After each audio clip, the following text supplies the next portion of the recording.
형상의 위험성 3-2 기독교 강요입니다.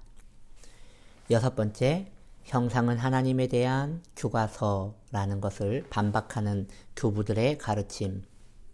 우상에게서 하나님을 아는 지식을 얻고자 하는 자들은 1세기 교부 락탄티우스와 2세기 로마 교황 에우세비우스가 쓴 글을 읽어야 할 것입니다. 이 두 사람은 형상들로 관찰되는 것은 죽어 없어질 것이 확실하다라고 주저없이 말하였습니다. 어거스틴은 우상들을 숭배하는 것뿐만 아니라 그것들을 하나님께 봉헌하는 것도 불법이라고 거리낌 없이 선포하였습니다. 305년에 열린 초대교회 회의였던 엘비라 회의에서 규정된 것처럼 교령 36장에 따르면 다음과 같이 결정된 바 성전 안의 화상들이 소유되어서는 안 되며 예배나 숭배의 대상이 벽에 그려져서는 안 된다라고 기록되어 있습니다. 일곱 번째, 형상들은 무식한 사람들을 위한 책들이라는 말은 헛된 궤변입니다. 만약 교황주의자들에게 일말의 염치라도 있다면 형상들은 무식한 사람들의 책들이다 라는 말을 사용해서는 안 될 것입니다. 이미 많은 성경은 그들이 잘못되었음을 반박하고 있기 때문입니다. 그들은 하나님의 자리에 괴상한 것들을 억지로 밀어놓고 있는 것입니다. 하나님께서는 이러한 쓰레기들 대신 그것들과 전혀 다른 교리로서 그들이 가르침을 받기를 원하십니다. 하나님께서는 자기의 말씀에 대한 설교와 거룩한 비밀들로서 모든 사람에게 교육되기를 명령하고 계시는 것입니다. 그러나 이러한 우상들을 묵상하는 사람들은 자기들의 마음을 쏟아 교리를 익히는 부지런함을 거의 보이지 않습니다.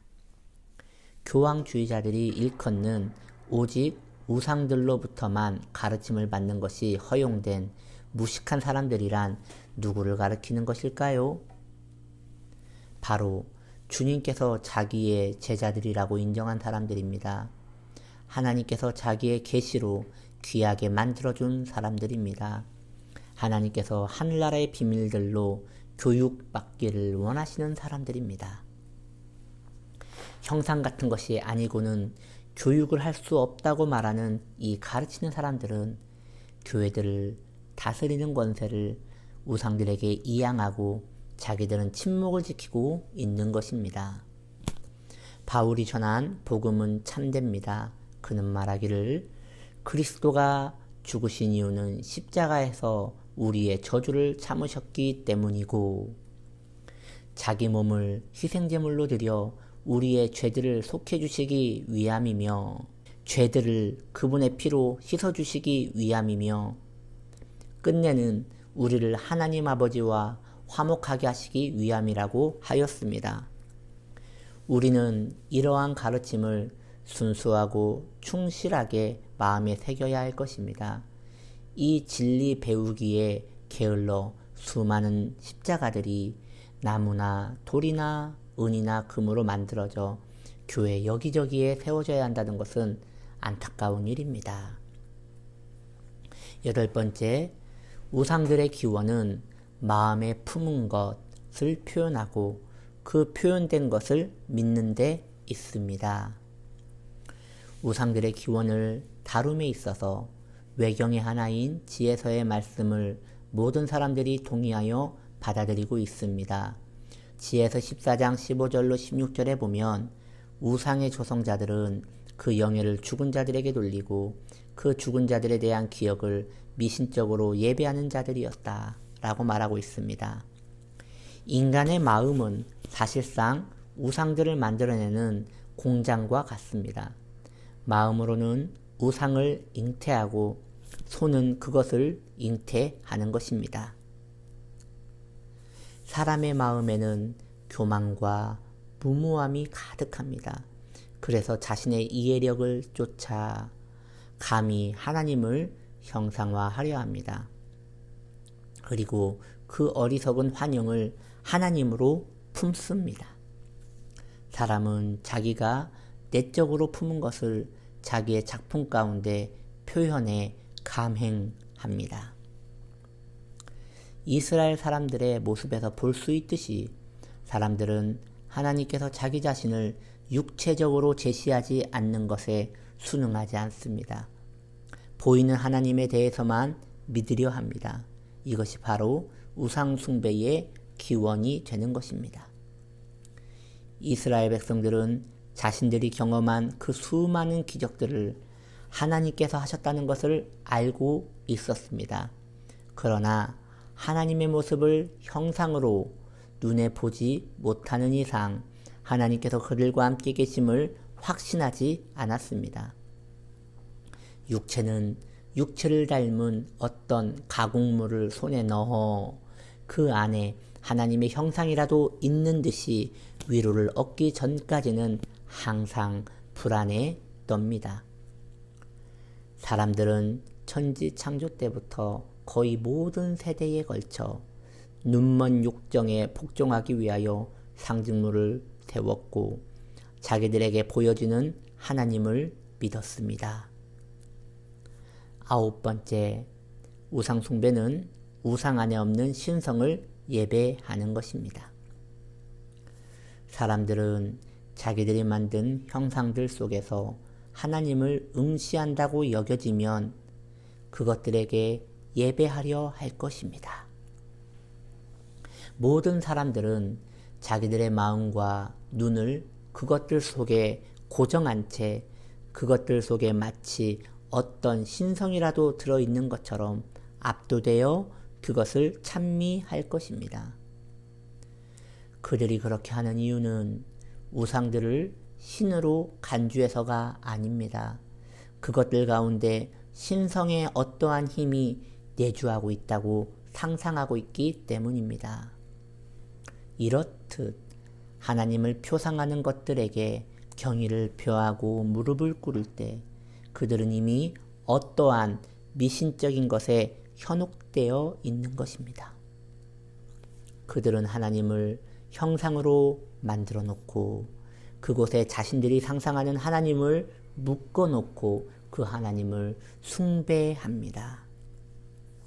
그러므로 우상을 예배하는 것이나 우상 가운데 있는 하나님을 예배하는 것이나 사실 별 차이가 없는 것입니다.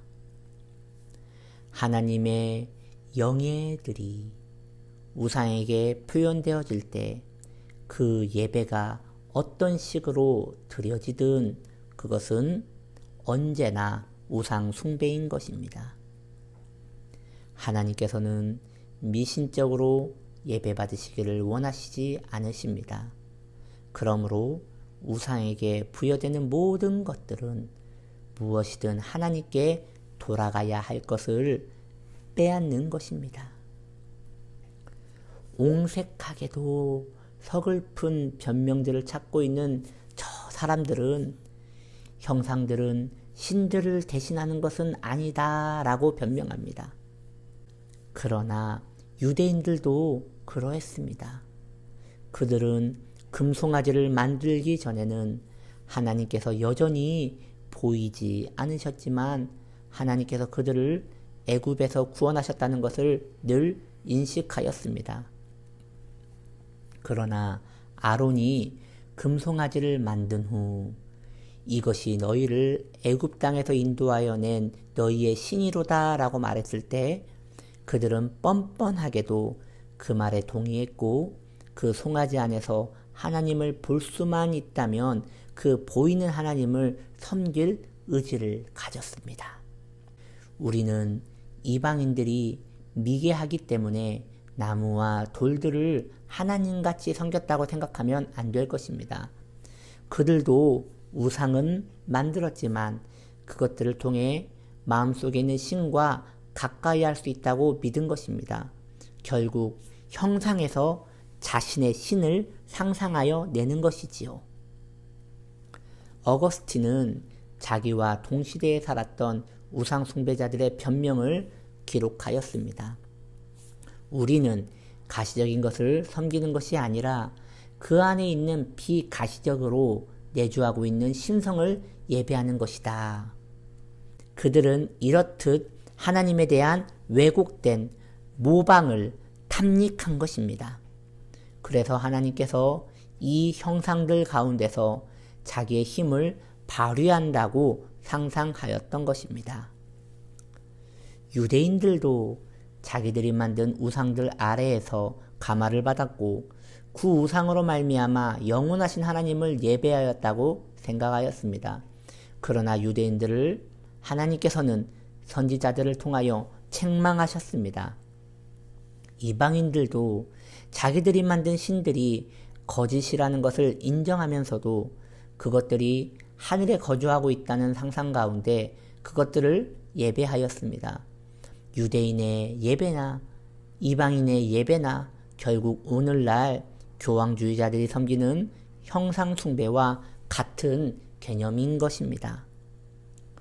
10번째, 하나님을 우상으로 숭배하는 것은 우상과 간음하는 것입니다.